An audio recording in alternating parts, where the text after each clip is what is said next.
In 1958, Oak Ridge Acres was just being built. Hutton Road, which we later knew as, and now know as Wonderland Road, ended at Riverside Drive. And the bridge was not built till 1977 to travel over the Thames River. How London has changed. Riverside United has seen many changes as well. One thing that has not changed is the comfort that our church family gives and receives as we travel on our own spiritual path.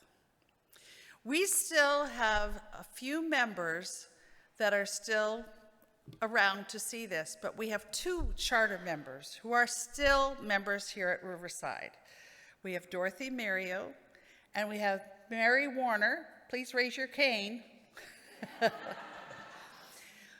who took it unto themselves, along with some other people, to open their pockets and provide the beginning of Riverside United Church.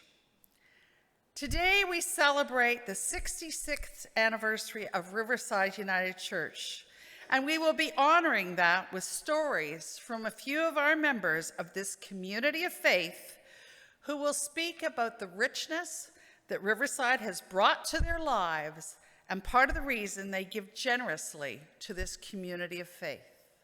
It's the mornings like this, you know, normally when I wake up, I'm raring to go, but when it's raining out, it's dull, and you hear the choo-choo train going by, you just want to stay in bed. But I had to come here and do this. That's all right. I'm looking forward to it. Anyway, I had not been involved with the church community for many years. Excuse me. Probably about 20. And I was looking for a church that was more in tune with spirituality than religion. One that was more inclusive and less exclusive. I had enough of that growing up in my family church. I went to several churches to check them out and ended one Sunday at Riverside. On entering, I was met by a very friendly, cheery man, Alan Mills. That's when my relationship started with Riverside. He was so accommodating. The church was welcoming, comfortable, and involved in many of the community giving areas. I stayed at Riverside, and honestly, I almost didn't at one time. But I did because of a small group of caring people who enriched my life and over the years continue to do so. I chose to get involved with those energetic, community-minded people over the next years in many areas that I could help. The social interaction was wonderful in many ways. The property committee. The one thing I can remember the most, and I can't go into it in too much detail for insurance purposes, and that is the changing of those lights you see above you. It involved moving all the pews to the back and doing this section, moving them all back this way to do this section, and then put the pews back and screw them back into the floor. Try to imagine how, with no electrical lifts, just a table, a ladder, and a rope, how we change those lights. So, anyway, and the other one was out here. There was a big, whenever we had a performance, Christmas performance, whatever, where there's a big stage that came all the way out here. You remember? Well, to get that stage put together, someone had to crawl underneath and screw from the bottom.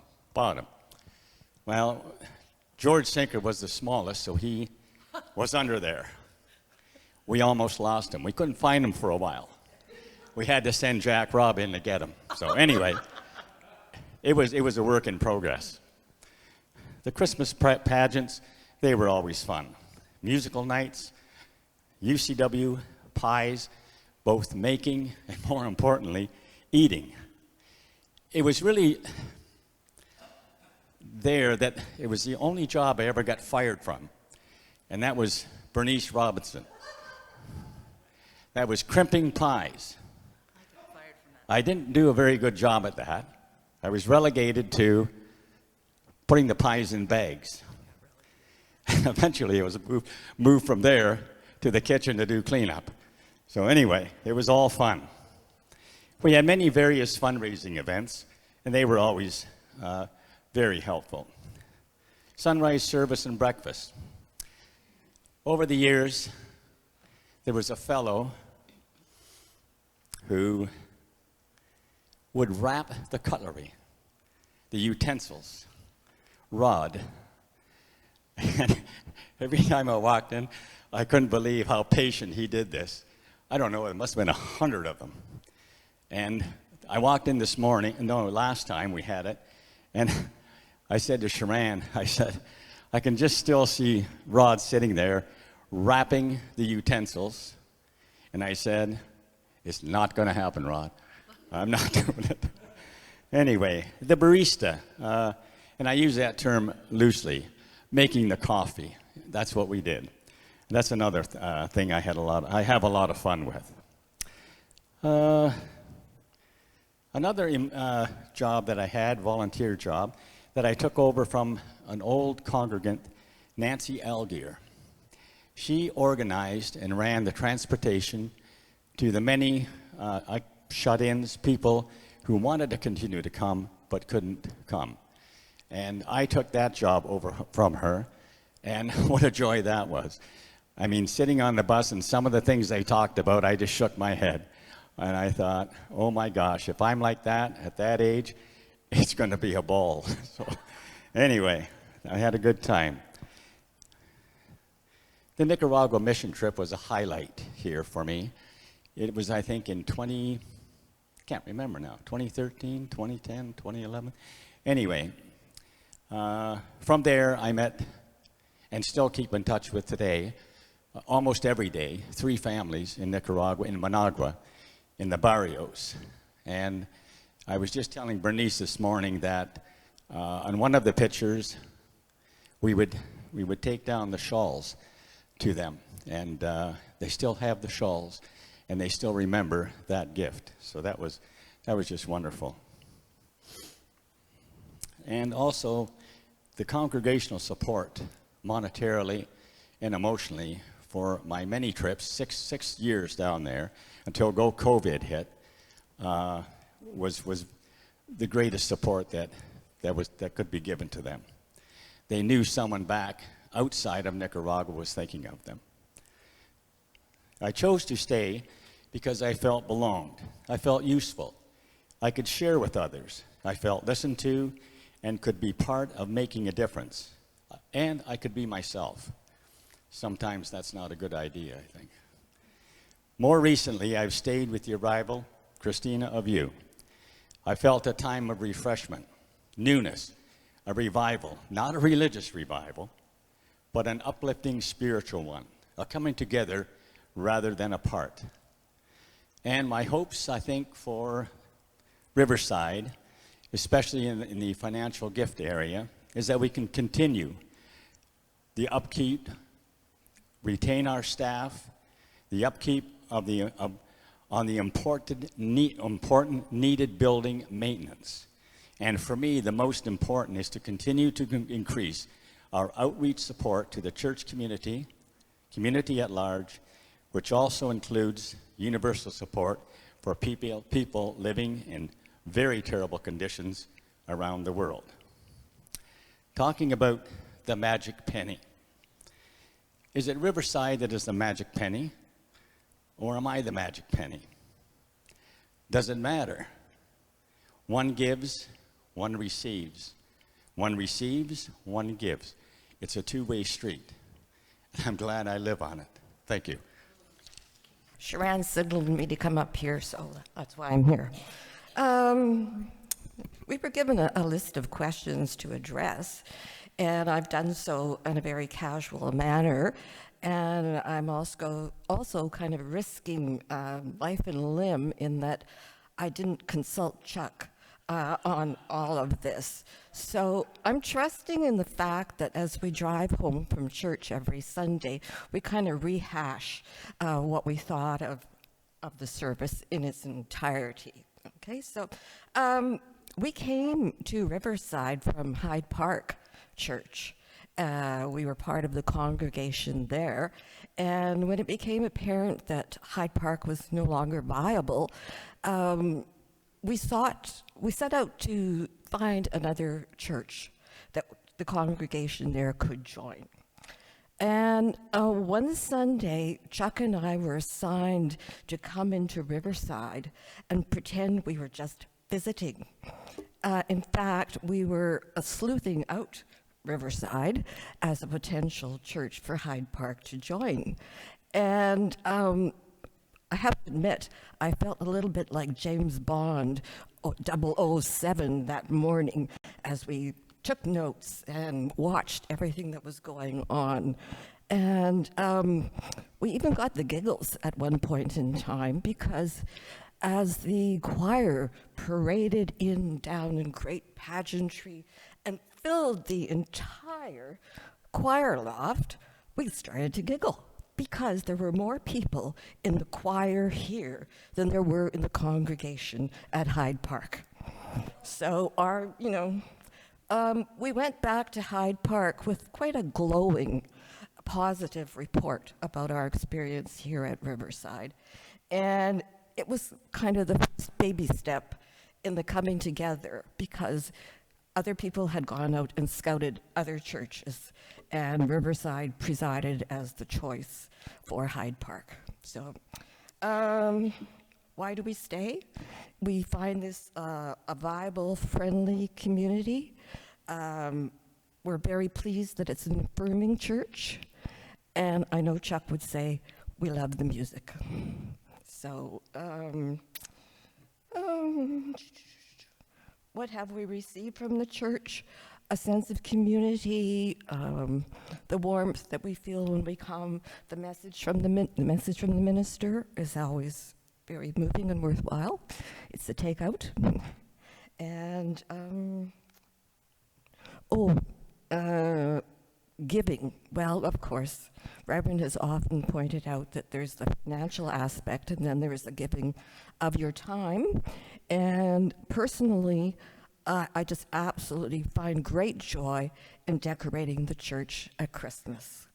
It is just a wonderful, half day that we spent putting everything up. And every year it's a bit different because when things get put away, they get put away differently. And then it's always a great search, like, where's this, where's that?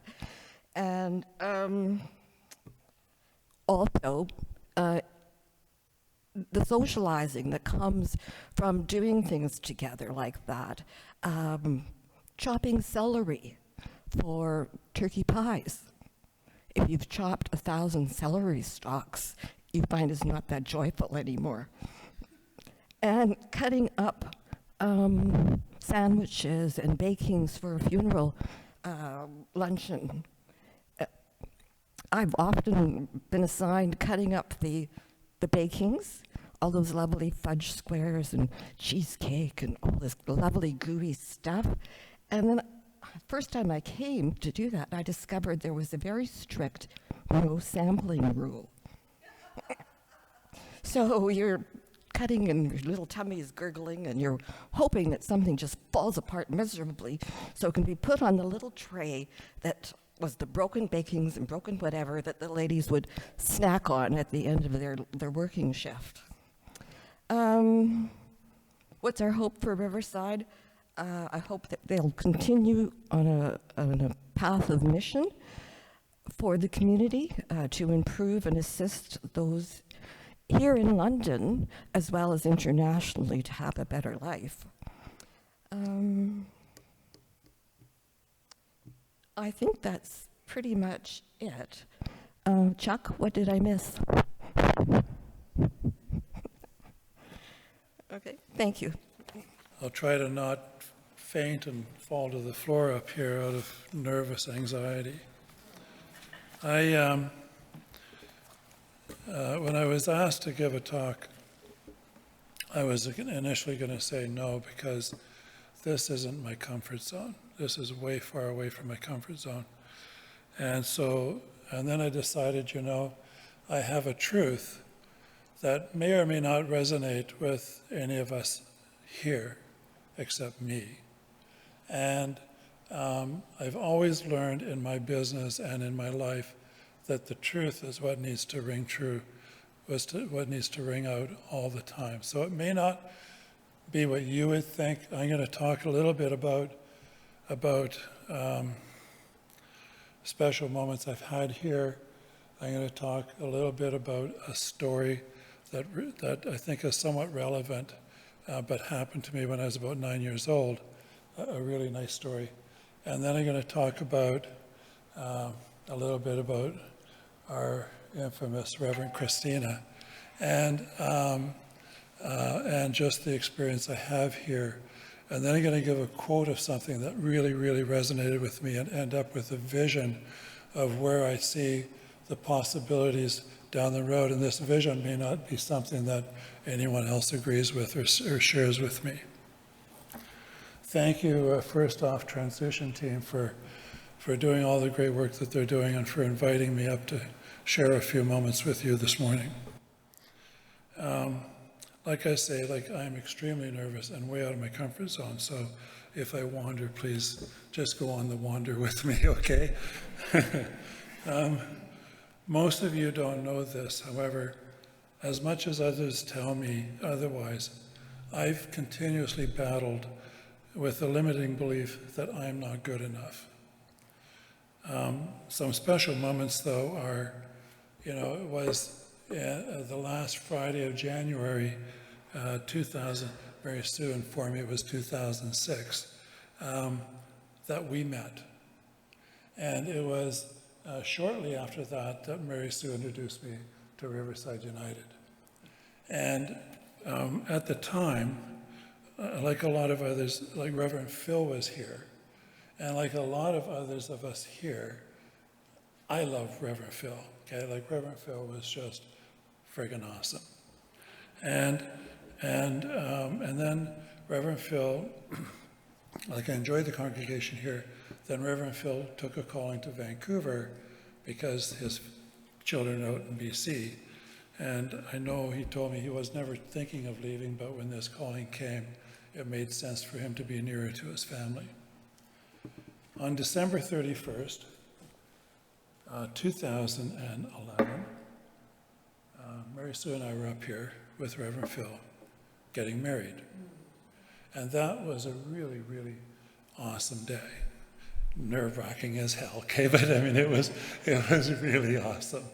And I remember high-fiving with my best man walking down the aisle here, and then nervous as heck standing up here, and then looking down and seeing my stepdaughter, my gorgeous stepdaughter, come in, and then Mary Sue was just amazing, and then, it seemed like, I was hoping it wouldn't seem like a long time, and it didn't seem like a long time. It seemed pretty quick, and it was just an amazing time. Sometime after that, I said Reverend Phil left, and we went through a transition of becoming affirmed. And for me, affirming was really special. That process was really special because it introduced me to a church where my values were more closely aligned. And I was super excited to have the doors flung wide open to accepting the LGBTQ two-spirited plus people. And for me, that change just couldn't happen fast enough. And that's when I recognized this is the challenge of change. For some it can happen really, really fast, and for others it takes a long time. So we're here, we want to get to here. Me, I go like this, right? With affirming, I'm there, I'm already there. But other people don't, they go this way, right? And then some people don't go at all. That's all okay, as long as we're getting to where we want to go. Then Reverend Dave came, and a few years later accepted a call to Etobicoke. And then Reverend Christina arrived. And I thought, whoa, who is this person, right? Like, who is this person? She jumps out and says, wait a minute, I got one more thing, right? You know, we've never had that here before, maybe a little bit with Reverend Phil, but boy, girl, you take the cake. And you know, so and quickly realized that she is a godsend to our community. I see her as a mix of a whole lot of greatness in one package. She is incredibly brilliant, has a gut-wrenching sense of humor, very compassionate, everybody's best friend, and a very dynamic leader. So some other memorable moments are, Mary Sue and I walked our first Pride Parade ever with Riverside. Riverside's been doing it for a long time, but for us it was the first time ever. And I participated in my first major demonstration in support of the LGBTQ Two-Spirit Plus community last year with Riverside, with a number of you here and Reverend Christina. I'm going to tell you a story what happened to me when I was about 9 years old. One Sunday when I was about 9 years old, my father, stepmother, my 3 older brothers, and I were at our church, Grace Lutheran in Brandon, Manitoba, where I was raised. This was a beautiful new church which had a raised altar area and a podium on both the left and the right sides.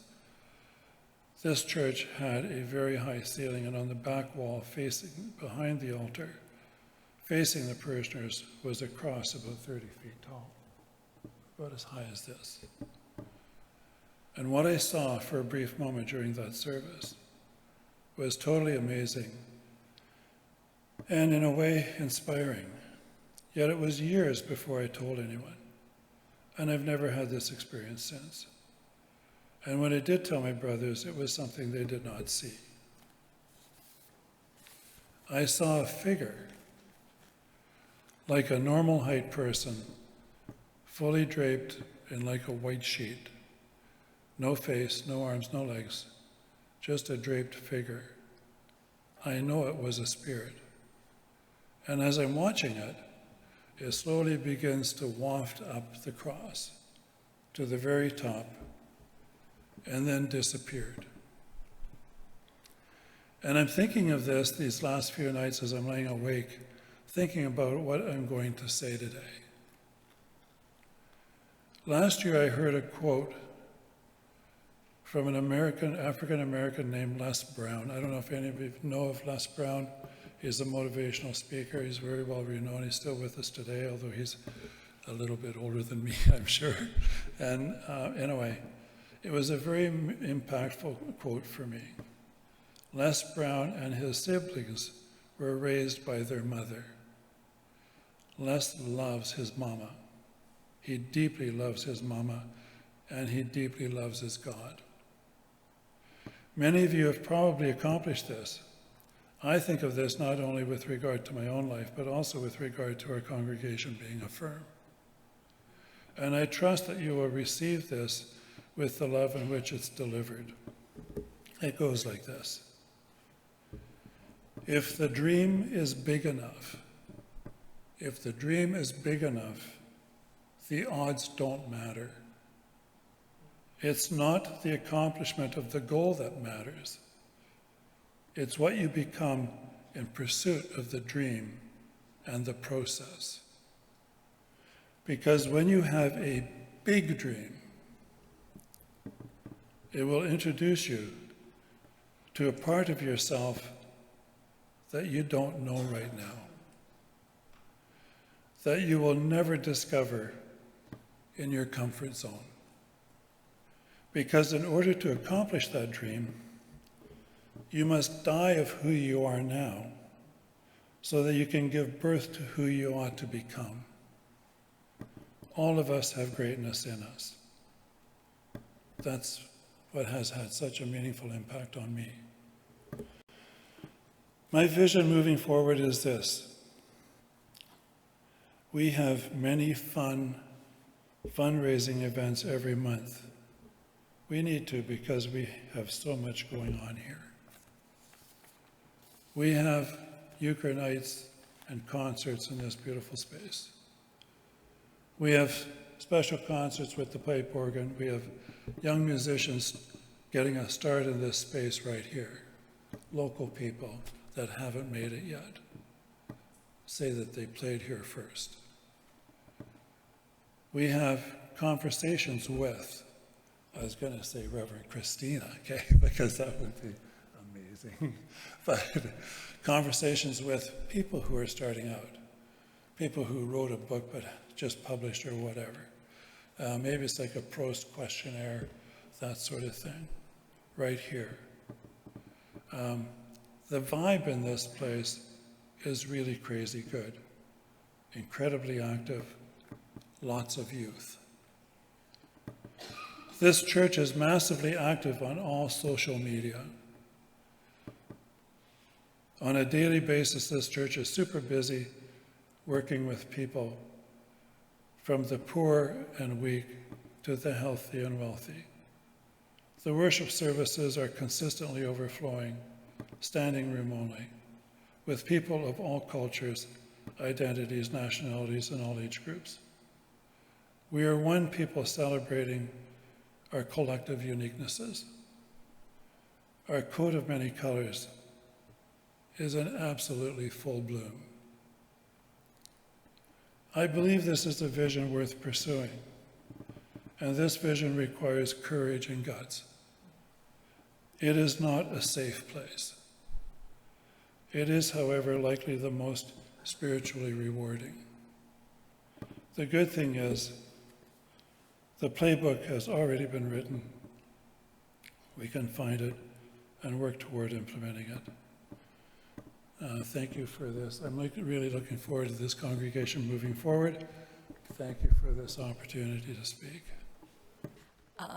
Ken, thank you so much. That was just really amazing. Fantastic.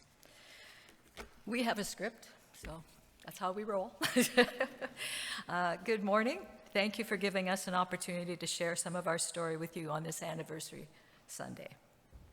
About 25 years ago, Donna and I decided to leave our little semi on the other side of London and move into Oak Ridge.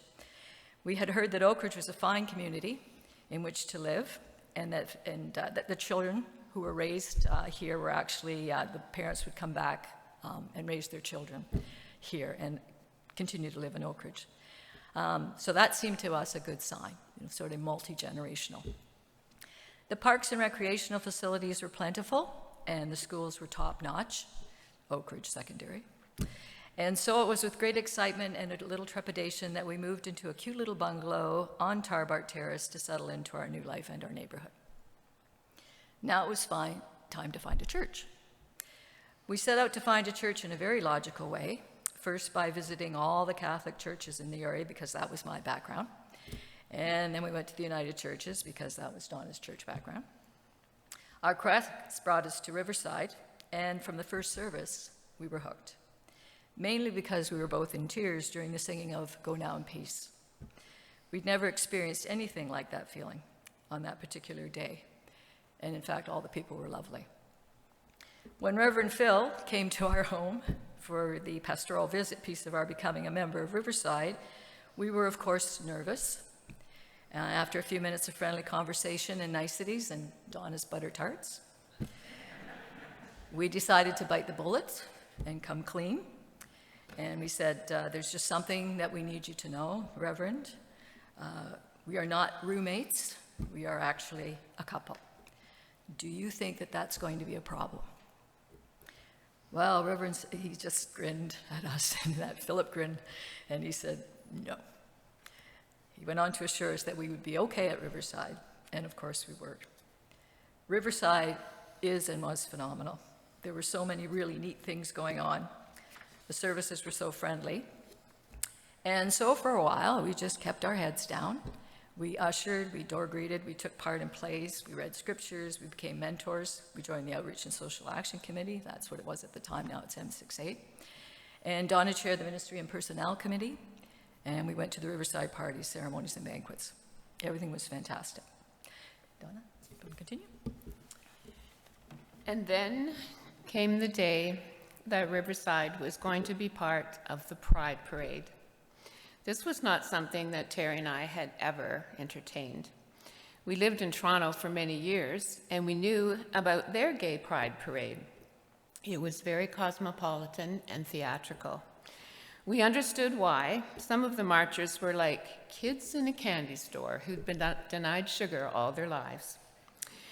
When we got it that Riverside was going to be in London's Pride Parade, whether we were or not, we just had to join the adventure. It was important, we were told, that the people in the streets could see the face of the church in us, and that we were the message of love to counter the messages of hate that we would read on the signs of some of the bystanders along the route. I'll never forget Reverend Phil stepping out of the parade to go over, I got a horsey voice, to go over to a group of young people holding signs that said they were apologizing on behalf of their church for making us feel unwanted in the past. That was the moment when we realized how important this church was to us and how it had a strong positive presence in the community. We were especially proud of Riverside during the pandemic, when once again Riverside took positive action. We parked our vehicles in the parking lot of the church, and people came, a lot of people, to make their donations to what we called the Advent Parking Lot Collection. It was cold and dark, but folks were not bothered by that. We and M68 were extremely pleased at the generosity of our church. The Reverse Advent Calendar was another event where the Riverside folks were extremely generous. Teri and I feel blessed to be members of this congregation, and we are grateful for the richness we have experienced. We will continue to look forward to more Riverside adventures in the future. Thank you. Thank you for the opportunity to come up here and speak a little bit about my perspective on this journey. I think it's worth mentioning that I was born in a Christian family, and I was raised with the Christian values. And church is a special day, regardless of any given situation. Given the fact that Sudan or South Sudan is a war-torn countries, but it's still on Sunday, we pause and go to church or, to pray. And then we on the run for sure. So Sunday is a special day. But in 2008, when I moved to Canada and settled here in London, Ontario, I got caught up in the middle. And it took me about 6 years not going to a church. And that's quite odd. And that's not the values that I was raised on. In 2014, I recollected myself and thought, I got to do something into values that I was raised. I decided to find a church in order to be part of. One Sunday evening, I got into my car ride. I went for a car ride to find a church. And the first church that I saw is the Riverside United Church. I pulled into our parking lot, an empty parking lot, and I just sat there for a little while, and I thought, that's it. This is where I want to be. And that's how I became part of a Riverside United Church. First Sunday morning, I attended it. I was welcomed dearly and kind of overwhelmed by the people that are actually there for you. And I think I stayed behind for so many reasons. But if you were to think of inviting a stranger to your place and making that stranger feel at home, so there is a possibility for that stranger to stay behind. And that's the experience I have, or I got with Riverside United Church. And I also, I think about the mission of the Riverside. It really resonated and within the community realm. And that will really triggered me to be part of this community. And I also looked into, having a preacher that actually speaks from heart, that really gravitated the attention, not only my attention probably, but the attention of so many. Some of my colleagues mentioned earlier, the previous people that we had. I felt a sense of belonging here when I joined Riverside United Church because it's a community-based, and that's what I want to be a part of. So it was really very inspirational for me to be part of this community.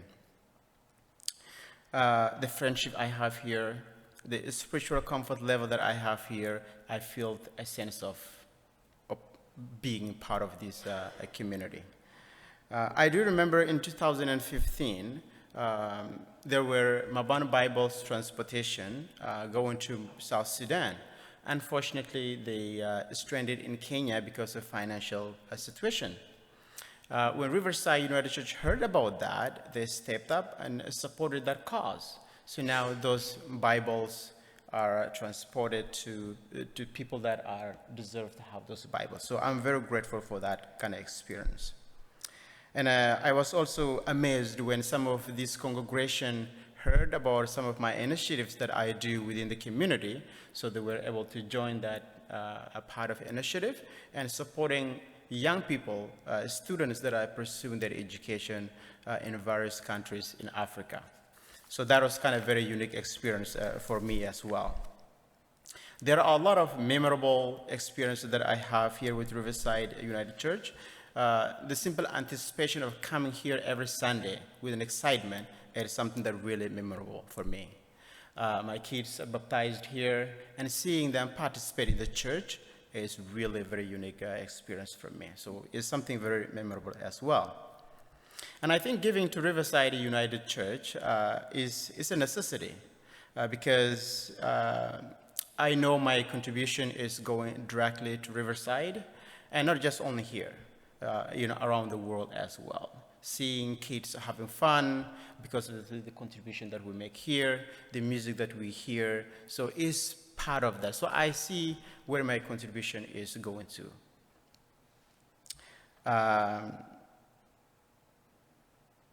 I'm very hopeful. I'm very optimistic about the future of Riverside United Church, as long as we continue pitching in to make sure that we do what we can so that this building sustains itself, so that we all to be part of this, so we can continue listening to music that we hear every Sunday, seeing our kids having fun, learning about God. So that's really some of the things that I see within church. Riverside is not only making a difference the way I see it, not only here in our church, not only in our local neighborhood, but I see also the impact that we make around the world. So those are some of the things that I can see that Riverside is making a difference. So thank you very much for giving me an opportunity to come and share some of my thoughts here today. And thank you. Wow. What brought me to Riverside? Well, it was one person and one reason. In 2008, I belonged to a church in Windsor, and I had been thinking seriously of moving back to my hometown in London. So during that summer, I did come up and visit my family, and Claude and I came to a morning service, and it was Phil Newman. I knew Phil as a young teenager and as a young adult, and he did work for me at Guestwood United Church Camp. Well, we chatted with Phil briefly after the service, and my son said, "Mom's thinking of coming back to London." And Phil immediately took my hand, looked in my eyes, and said, "There is no question what church you will be coming to." So you can blame Phil. Why did I stay? Well, again, as I say, after 53 years in Windsor, it was a difficult move. I left a lot of dear friends, but arriving here on the first Sunday, actually I moved here on December the 18th, and the first Sunday, December the 21st, was a Christmassy service, and I came. I was welcomed in the Tharthaks and welcomed with big smiles and, "Yes, come on in." After the service, I was invited for coffee hour, which was downstairs then, and I was given a special mug. I think it was a different color than everybody else's. Before too long, I was surrounded with welcoming. I think the whole welcoming committee met me. And so I'm still here because of you, because you've helped me to make my new church home here. Many, many, many memorable experiences. I would be remiss if I didn't acknowledge my friends in the choir who have accepted me, and we have done many cantatas and lovely music together, and I thank them for that. I thank the women of the UCW who invited me to join and make turkey pies and apple pies and dinners and so on. All of that is part of it. One of the most memorable for me was the opening of the new addition. That Sunday was absolutely joyful, and the thankfulness and recognition of all the hard work that had been put into that just spoke very loudly to me. I also worked with some women on a Good Friday service, which was a mime service, and those 6 women worked so very hard and very dedicated to the service, which was no words, just movement and music. I also enjoyed the Maundy Thursday services that were held by the young people, where we had dinner and communion after. It was lovely. Actually, why do I give to Riverside? Because I want it to be here. I want it to be here for the future. I want it to be a beacon in Oak Ridge area and in London. The experiences that I have noticed over the many years of giving, one stood out was when the quilters made their beautiful quilted bags, put lists inside the bags, and we filled them with groceries. The narthex was just a joyful color of all these beautiful bags filled with groceries for people during the Christmas season. Also, there was another time when we had a big collection taken for the Food Grains Bank, and I can remember us all being so joyful that we reached the goal that had been set, and that too was joyful. I can add many, many things, but looking out today, the most important thing is the community. You are important. You are important to each other, and you're important to me. For the future of Riverside, I say I see hope, I see faith, I see generosity, I see community. I see challenges, yes, but we are not alone. Thank you. Many thanks to Ken, Teri and Donna, Sila, and Bernice for sharing us the passion of their discipleship in and through the community of faith we call Riverside.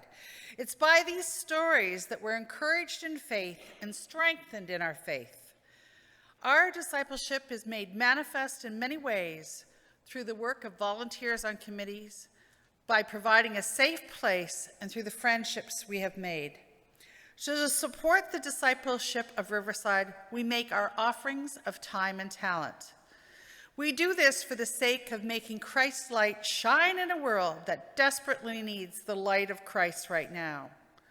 So too are we called to encourage and support each other in discipleship financially. There's so many new and exciting things happening at Riverside. We have the new WITH team and the community kitchen. We've adopted McKillop Park. We have concerts. We have the wonderful ongoing work of the M68 Outreach Committee and the UCW.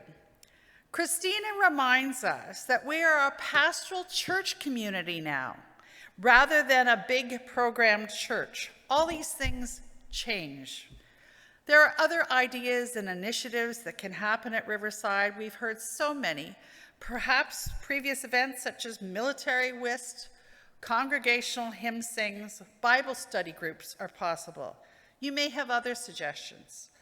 All of this work needs the ministry, the building, the staff, and the volunteers to be here in this space and beyond, and that takes money. We have come through the pandemic and are resetting and planning for the future. We want to encourage to hear stories at Riverside for years to come, and so we thank you to support the financial discipleship here at Riverside. Thank you.